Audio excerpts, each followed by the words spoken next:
Okay.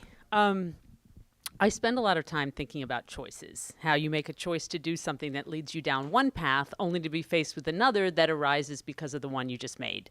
Like branches of a tree or tributaries of a river, every movement of energy spawns another that flows or sprouts from it. I came upon a photo of myself in third grade, and on the back, in black Sharpie, I'd written Jessica Abrams, artist. It dawned on me that my choices have somehow, whether consciously or not, sprouted forth from that proclamation.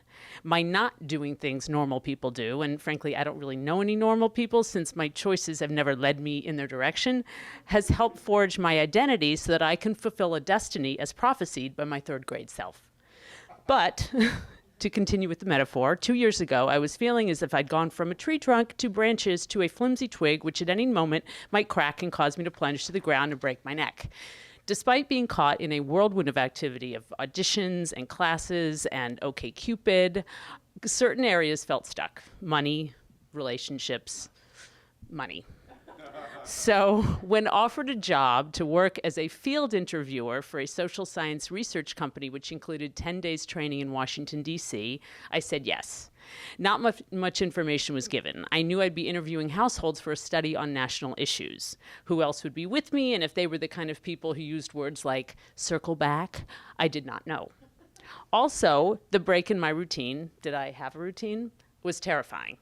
But I knew I needed this because in addition to that hacky sack game going on in my mind, my body was experiencing its own chaos, that seismic shift from woman to woman of a certain age. My sleep was interrupted nightly when I was waking up in a body that couldn't possibly be my own because my own body didn't run a marathon, which is the only reason it could be drenched in that much sweat. And while all this was happening, I lay gripped by a sense of doom unmatched by anything I experienced in waking hours. This was causing me to feel as if reality and I were co-workers on opposite sides of the floor, mumbling hello as we microwaved our Trader Joe's frozen chimichangas in the office kitchen. So I wasn't exactly bringing my A game when I arrived at the Hill in Rockville, Maryland, and checked into a room the size of my entire apartment, and the next day reported for duty. Let's just say the study involved reading a narrative to perfect strangers and then asking questions about it. I welcomed the warmth of the national field director, Anne, who had a maternal quality and hailed from Minnesota. She told us that the company was investing money in us not just for the study, but for others down the line.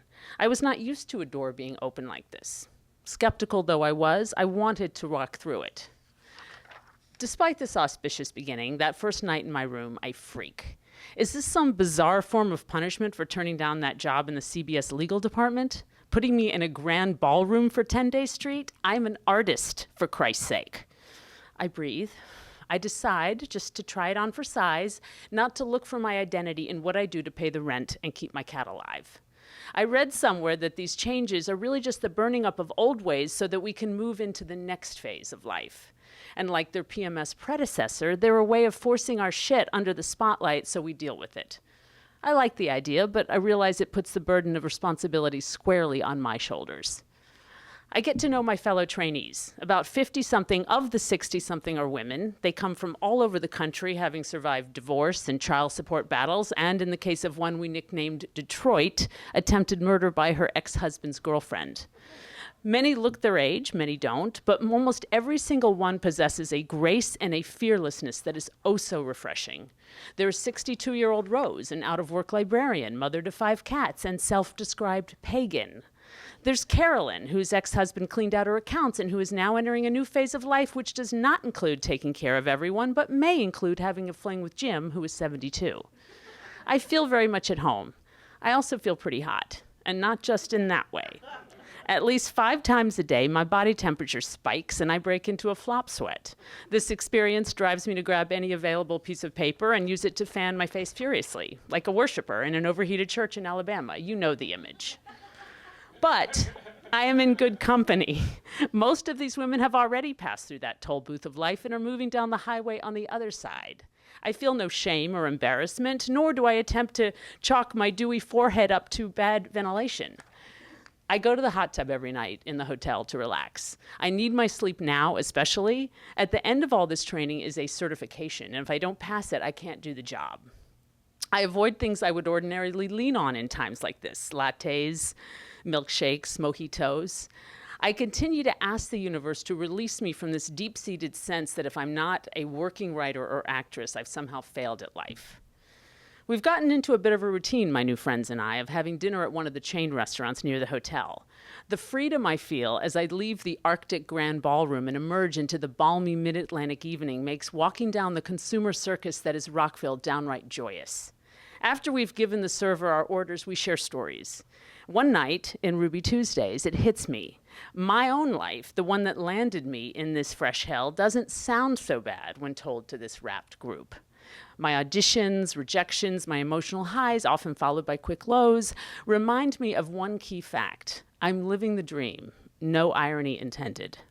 In fact, sitting there in the booth, my sweaty legs sticking to the faux leather, I fall in love with my choices all over again. When we go back to the hotel, I get into the hot tub. Tonight, a family has taken over the pool area. They have a cooler and a boombox. Fuck, I think, as I enter the hot tub. People. And sure enough, within seconds, the whole family descends. One of the kids stares at me, and I stare back, both of us challenging the other to give up and get out. Nearby, there's a guy with a buzz cut sitting in a chair. Is this the brother who's just returned from Iraq? In keeping with my Hollywood-based vision, it is. But then the Verb's bittersweet symphony starts playing on the boombox, and something happens.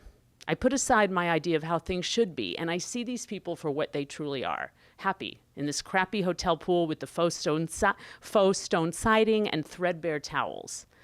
This fact hits me so hard that all of a sudden tears start streaming down my face. It's not sadness I feel as I get out and bury my face in a towel to avoid the 6-year-old staring at me.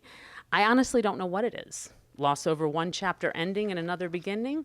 Maybe. An invitation to experience genuine happiness? Maybe two. I pass the main certification. I learn everything I need for a job that I will do for now. The idea of it doesn't matter. It isn't real. The experience, the good, the scary, the banal, and the bizarre is. And I am so grateful to have had it and to begin anew. And eventually write and star in a web series about the job and make friends that may very well last a lifetime. But who knew it then? Thank you.